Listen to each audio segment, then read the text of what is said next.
Hai Sobat Akses, kembali lagi dengan Engkau Lalu di sini. Dan di seri hari ini kita akan mulai nih ngulik bersama Akses, yaitu fokusnya adalah bagaimana membangun keterampilan literasi dalam bahasa Inggris. Ya, nah so far kan kita sudah banyak bahas tentang penalaran umum, maksudnya reasoning skill-nya ya. Kemudian juga ada keterampilan bahasa Indonesia dengan Kagasta. Nah, kali ini kita akan fokus ke membangun keterampilan membaca dalam bahasa Inggris. Okay, so let's start. I'm going to use English because we're going to study reading comprehension in English, and you also can practice your listening skills, right? Yeah, so this is how you get used to listening to explanation, presentation in English. Now, in exams like what we are going to conduct, like UTBK or even in IELTS or TOEFL, we're going to focus on reading skill most of the time. Yeah, especially in UTBK. Yeah, why? Because they don't require you to answer grammatical questions anymore. Yeah, so these days, the focus is more on how you understand, how you comprehend a reading text or reading passage. Yeah, and that's why we're going to dig deeper into the core concept today. And I take this outline of the skills, the overview of the skills from TOEFL IBT framework. Right? Why TOEFL? Maybe you're familiar with TOEFL test, right? Because in TOEFL reading, they use similar types of text. Kind of text about social science, social studies, or science, natural science, yeah? And the same kinds of text you will face in the UTBK or even in IELTS, yeah? Now, we start with the first core concept. The first thing to keep in mind is that to succeed in a reading section or a reading comprehension test, you are required to perform active reading. Okay? Active reading is where you read with purpose. What is the purpose of your reading so far? So probably most of the time you read for fun, like reading comics, to enjoy a story in a novel, or even you read some information about your football team, whether they win or lose. So probably you have to level up, your reading strategy. So active reading is actually reading with the purpose of learning new things, learning new topic or ideas. Okay, that's the challenge. Now, many of my students find it challenging because they need to do it in a time limit. Yeah, like in UTBK, probably you have to do it in less than 20 minutes or less than 30 minutes with lots of reading passages and reading questions, right? So that's why active reading also means you have to maintain your concentration, focus on information that you grasp from the reading passage and deal with the question right away.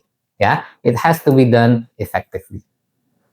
Now, in average, in tests like UTBK or even in TOEFL or IELTS, you have about not more than 1.5 minutes to answer one question, right?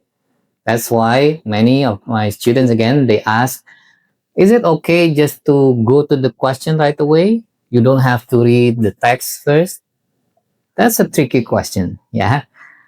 For me, I will recommend you to at least read the first few lines.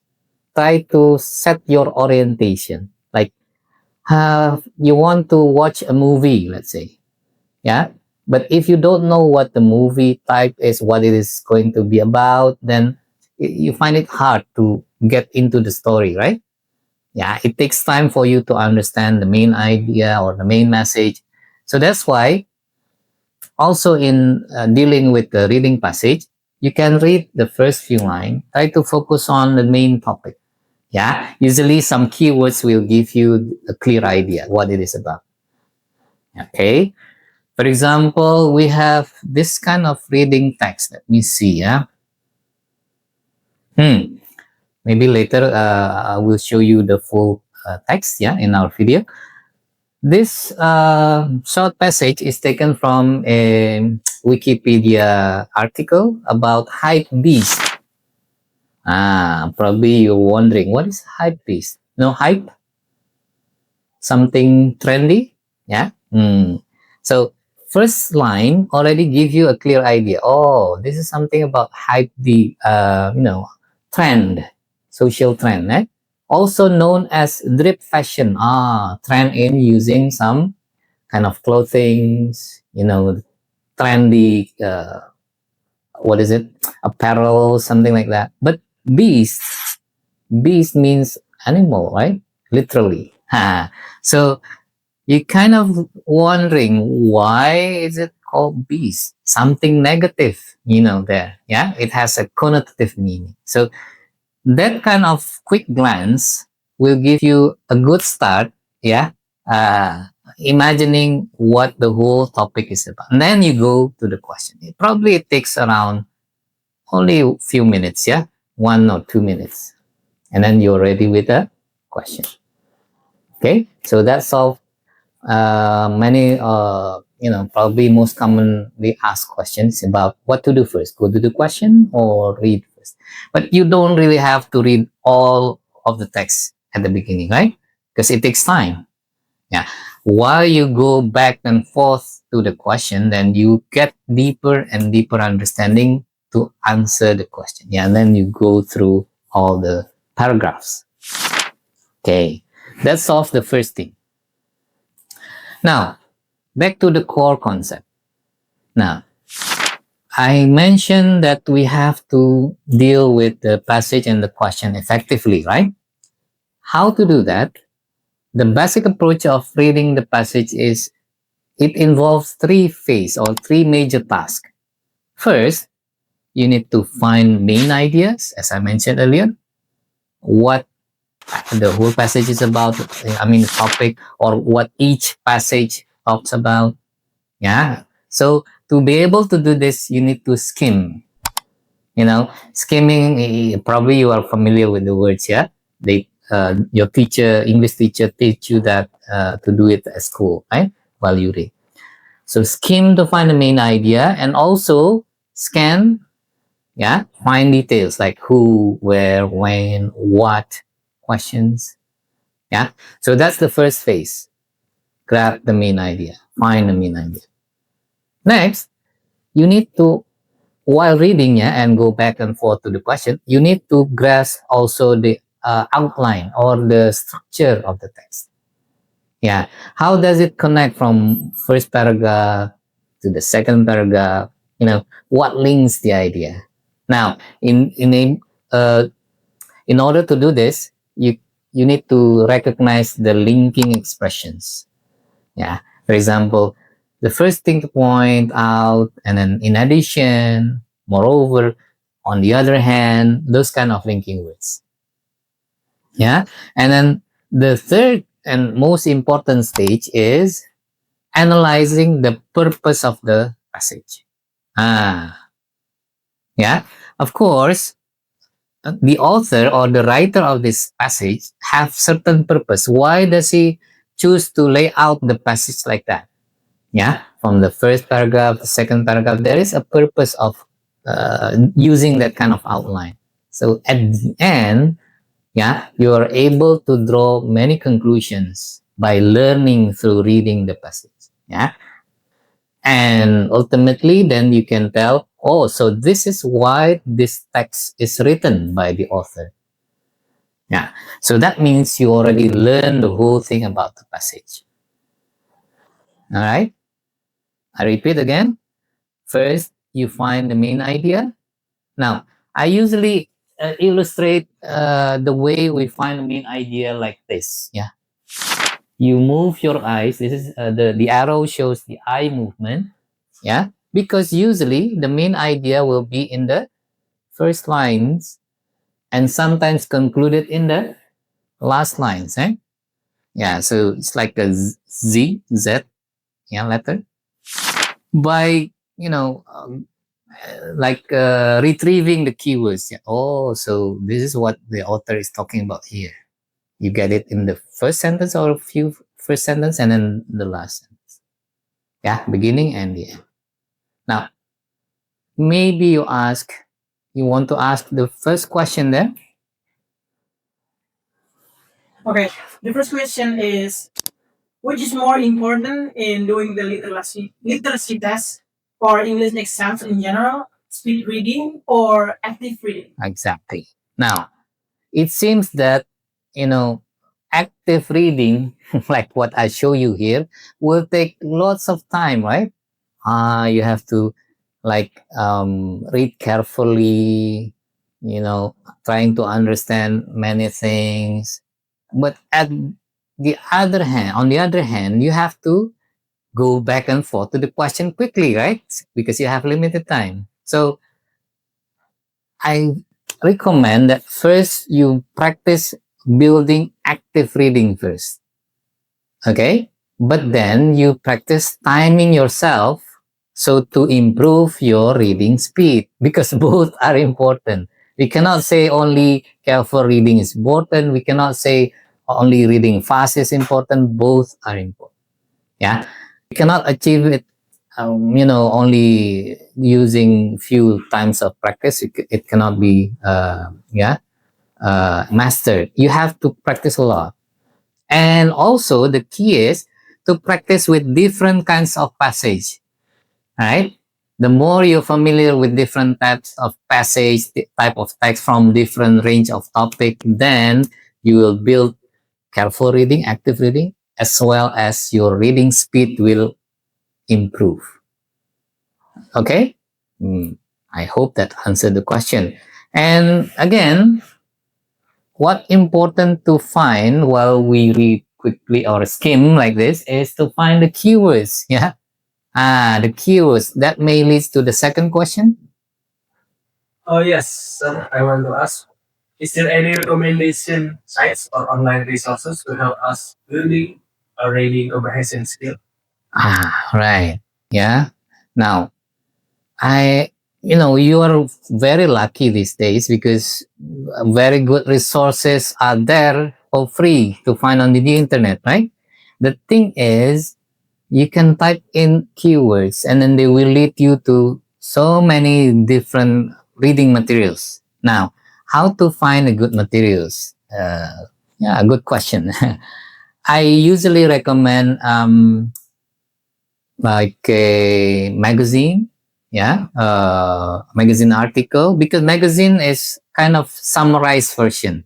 It's not like a very deep reading passage like in journal. Yeah, magazine article is quite easy read. Yeah, as well as it will be interesting. Yeah, for you. And then also you can try to step up your reading skill by reading more scientific journals, like I mentioned. So how do I find it? Usually I choose a keyword. Yeah, it works like this.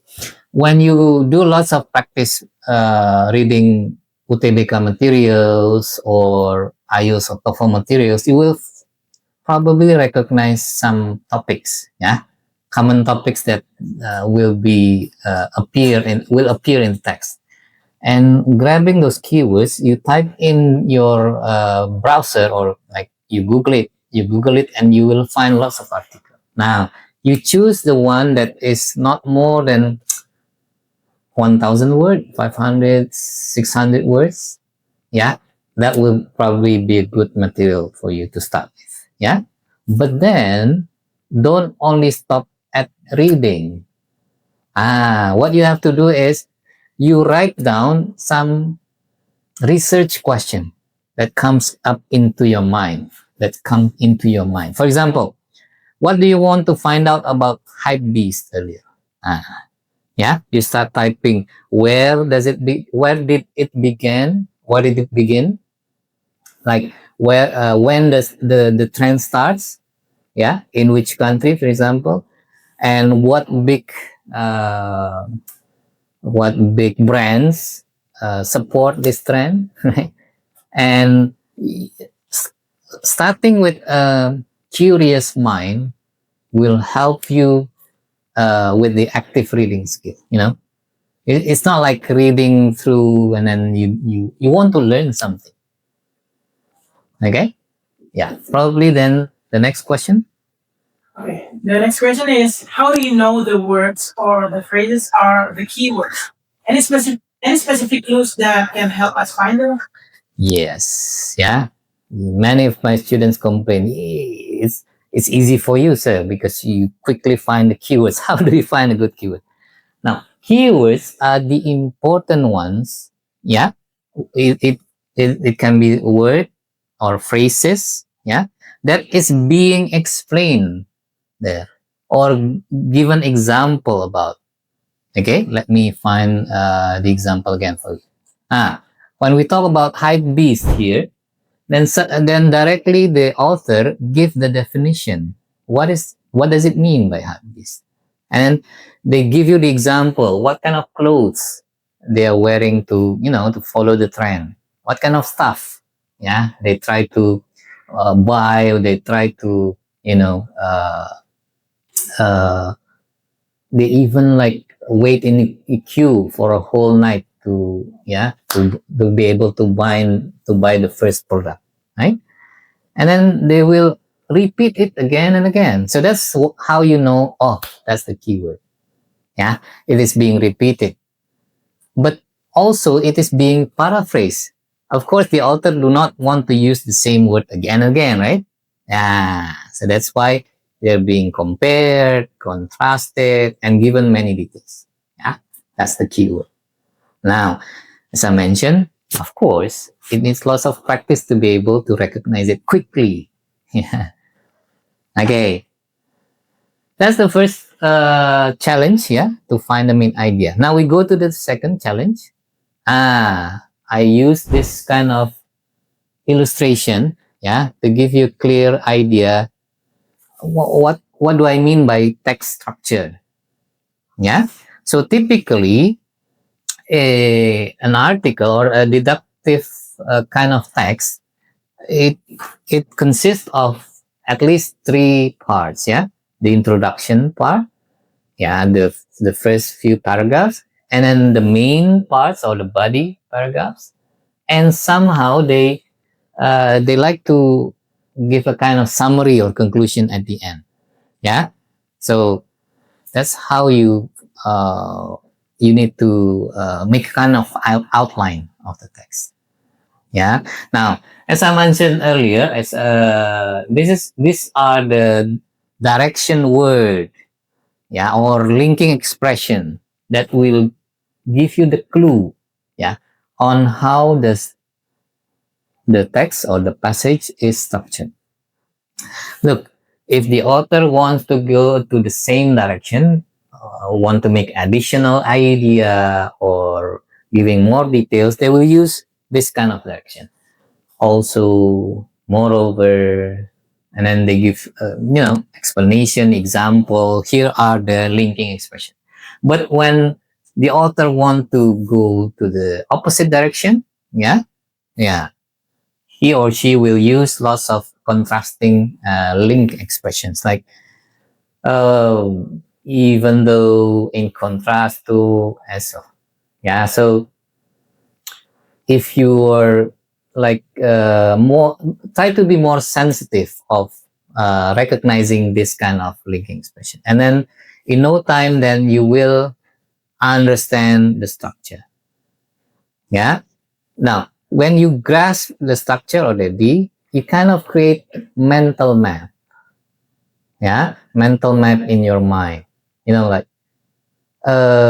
if you want to explore a new place, for example, you visit a new country and then you are new there, yeah, you're a stranger, of course you prepare a plan, right, not to get lost, because it's easy to get lost in a long difficult passage. Yeah, now by having this mental map, you don't have to read all over again and again when you find details in the question. Oh, this kind of information, it will be there in body paragraph number 3, for example. Yeah, it gives you the clue where to find the information. All right, maybe that will lead to the next question. The question is, how long does it take to really get the skills of building a mental map of the text? If I'm afraid that I might forget it, can I just write them down? Yeah. Now, in terms of how long you build the skill, well, it takes lots of practice. Yeah, to be honest, there is no instant way or like a shortcut to do this. No, it needs to be developed over time. That's why you need to practice with the text in your school textbook, or when you read magazine, like I mentioned earlier, when you find an interesting article, journal. So the more you recognize different types of text, the more you're familiar with typical passage structure. Yeah, you know what? Uh, since I began teaching test prep like IELTS or TOEFL, it's been like more than 13, 14 years now. It kind of built a mental map in my mind. Oh, when I, read the first few paragraph in the passage, oh, I recognize already. This is the way the author structured the paragraphs. And it helps me a lot. Yeah. So it saves a lot of time for me to, recognize the outline. Yeah. And when you ask about the second one, whether you can make notes, yeah, of course. Now, that's also a very good exercise. Yeah. Rather than directly memorizing it in your mind, you can make a side note. That's what it means by making a side note. Yeah. So you read critically, and then when you already recognize important details or important information, you make your own notes in your own words on the sideline. Yeah. That's why in your school textbook, yeah, probably they leave out some space on the right hand, or yeah, and in the margin of your book, so you can make notes. But the question is, how often do you make notes when you read? Right? Now, the more you practice that, somehow you make a mental note in your mind that will create the mental map. Right?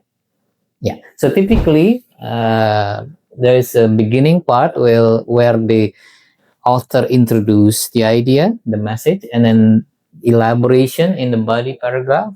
Yeah, by comparing, contrasting, giving examples, cause and effect, process, and so on. And in the last part, the author will kind of conclude or summarize the whole point. Okay, so that's what it means by a mental map structure. Now, last but not least is the third phase, where you analyze the purpose of the passage. Now, uh, this require pragmatic reading. Pragmatic reading means a critical reading, where you try to infer or conclude about the main message. Right? Now, typically, there are three main purposes of the passages that they use in the text, yeah, or in the exam. The three typical purpose of the passage is first to explain, right? Because it's taken from study materials, or it's taken from press release. So the author tried to explain about a phenomena, about a terminology, about the historical background of something. Yeah. So explain will derive into many different purpose. Yeah. But the thing is, the type of text will be more descriptive text. Yeah. elaborating so many details about the main idea, the topic. Yeah. And the second purpose is usually to resolve. The author usually start highlighting a problem, an issue. Yeah. He or she wants to raise the awareness of the reader about this issue and then try to give some suggestions, recommendation about maybe what causes this issue, the problem, and how to solve this. Yeah. In the elaboration, the author usually describes the process, the research or the study involved, and then before even concluding the whole passage, the author usually quote from this expert, from that researcher, and so on. Yeah, and typically this is what they call an expository text. Usually they call it. Yeah, and the third purpose usually will be the author tried to convince the reader. You probably find this kind of reading passage more in a newspaper or a tabloid, where the editor, yeah, or the journalist is trying to convince the reader in his or her column. So here, the author, of course, express his or her arguments, yeah, and then support the arguments with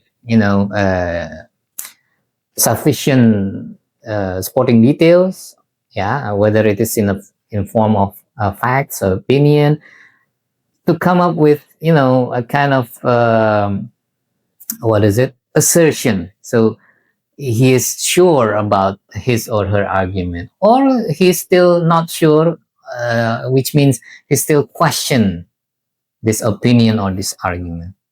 Get it? Now, typically when you practice reading, then you kind of quickly recognize when you analyze the whole main idea, the mapping of the text, then you come up with a revelation. You come up with a clear idea. Oh, so this is why the author write this kind of text, right?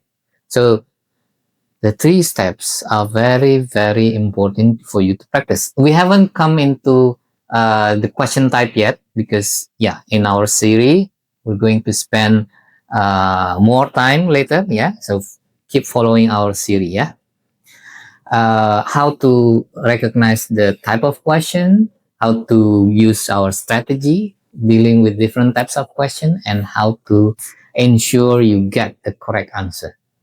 All right. Now, once again, I'll try to review the 3 main process of active reading that we mentioned before. First is to find the main idea. Yeah, of course, along with the supporting details. Yeah, skim and scan to do this. All right. And then the second is recognize and understand the structure of the text, how it is outlined. Yeah, the relationship between the main idea and the details between one paragraph and the other paragraph, so that you can create a mental map that will help you a lot dealing with the questions. And the last but not least is to analyze. Yeah, here when you analyze, then you will draw lots of inference. Oh, so this is why the author used these expressions. This is why the author gave the example, compare this to that, and so on. So that's what it means by active reading to learn. Okay, maybe you have other questions. What can we do to avoid getting stuck or confused by reading too many difficult vocabularies? Exactly. Yeah, it leads us to deal with a more difficult passage. Yeah, so-called challenging passage. Typically, more difficult passage will include more unfamiliar words. Yeah, whether it's too specific based on the topic. For example, you're not familiar with health or terminology in medication or medicine, yeah. And then it's, of course, you will find it difficult to read a long passage, yeah, about that. So how to deal with this problem? Here are some tips, yeah. So of course, the first stage is try to read between the line. Don't pay attention to too many details yet. You just want to grasp the main idea. Okay? Don't forget, skim and scan while you try to answer some question. And then you get stuck on some certain words that you need to answer the question, right? Now, the second step that you can do is to trim the fat. This is an idiom, yeah? What does it mean by trimming a fat? We have fats in our body. To trim the fat means you break down the sentence, that contains that difficult word, so you can like get rid of the unimportant thing that you can just ignore first, because the main points in one sentence will be the subject of that sentence, the verb or the action verb or the stative verbs, that shows condition, the objects, or is there any complements, adjectives or adverb, that describe the other components. Now, if you do this, then you will be able to recognize, the X word, actually it refers to the subject, right? It is a noun that have somewhat this kind of meaning, okay? And then you relate the mysterious meaning with other meaning that probably the writer use different terminology, expressions in other part of the text to refer to the same idea. That's what they call paraphrase. Yeah. So paraphrase is a very important skill that you need to acquire, you need to master to be able to deal with difficult passage. Yeah. For example, I just want to use the hype beast again. For example, here, the word is, maybe you're not familiar with,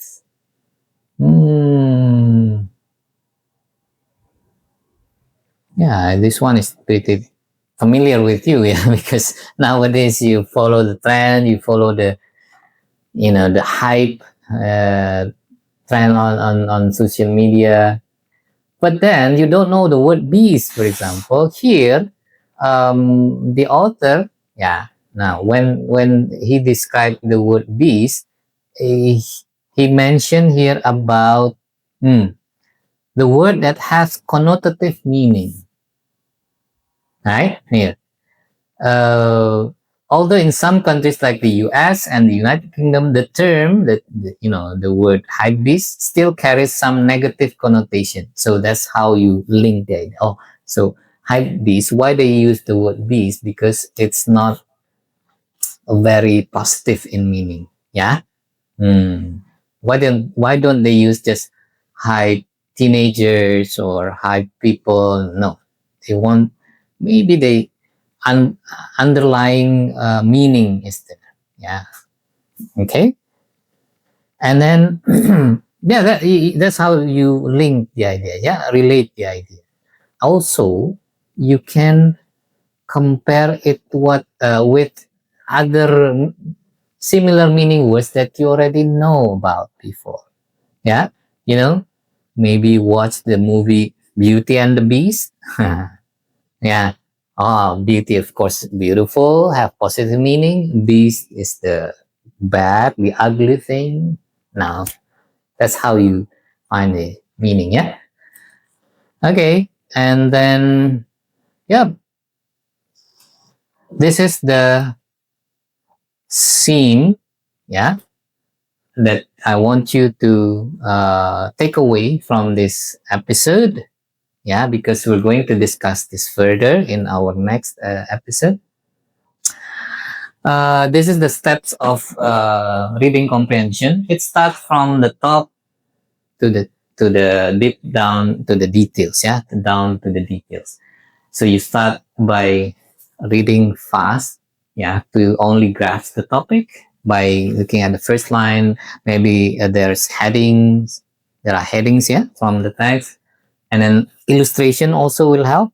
Yeah, these days in the exam they provide a kind of picture or diagram to illustrate the topic, and then you go to skim and scan for main idea and detail. Yeah, and then you grab more understanding about what the text is talking about, and then you draw some inference, you draw some conclusion.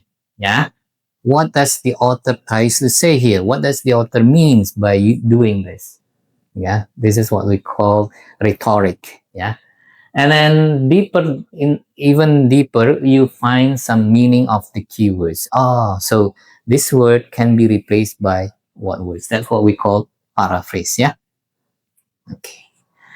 So overall, yeah, that's how you build your literacy skill, reading comprehension skill that is very important to succeed in your exams. Yeah. Not only TK is coming up, yeah, and then you also have Bahasa Inggris, yeah, as part of the test, UTBK, yeah, and then if you want to, even reach a further level of education in university, you have to do the test like IELTS or TOEFL, right? So all of this important skill, yeah, you need to practice, you need to get used to it, so you build your what is the game, active reading, yeah, and also you can manage your time better and better. All right, any other question left? Yes. Why do the test makers always try to make it hard by paraphrasing the words and sentences in question? Exactly. Yeah, if you're following my explanation or discussion, yeah, so far, you will notice that the task maker, yeah, do not use the same words when they make the question, and they don't just take the same words from the passage, right? They rephrase it. That's what it called paraphrase. Because what's the point of asking obvious question if you can find the same exact words from the passage? So they want you to understand what it means rather than you try to find the same word. And you know what? That's usually the trap. Yeah, they usually give the option that somehow use the same words from the text, but it doesn't really answer the question. Okay, so if you practice a lot, you will understand what I mean. Yeah, they always try to test you based on your understanding, not only testing you, how you can read literally, yeah, but deeper understanding about the meaning, yeah, the meaning, the idea behind the text that you read. Okay, so that's why after reading the whole passage, answering 3, 4, 5, or 11, 13 questions from the reading passage, you come up with the learned lesson. Yeah. Oh, so that's what it means by hype based. Yeah. You can even reflect on yourself. Do I need to follow this kind of trend? Is it positive or negative? You know, that's what we call critical reading, right? At the end. So it's not only the purpose of answering the question, but the question like guide you to understand more about this phenomena, yeah, this topic of text. All right. Wow. Yeah. Time flies, and yeah, we learn lots from this first episode. And I promise you, we're going to dig deeper. Yeah. it will be represented in different types of questions that we're going to use strategies to deal with. Yeah, tips and tricks, of course. Yeah, how to make sure you get the correct answer so you will succeed in your test. Right? Thank you very much for your attention, and then Sobat Akses, kita akan bertemu lagi di next episode. Bye-bye.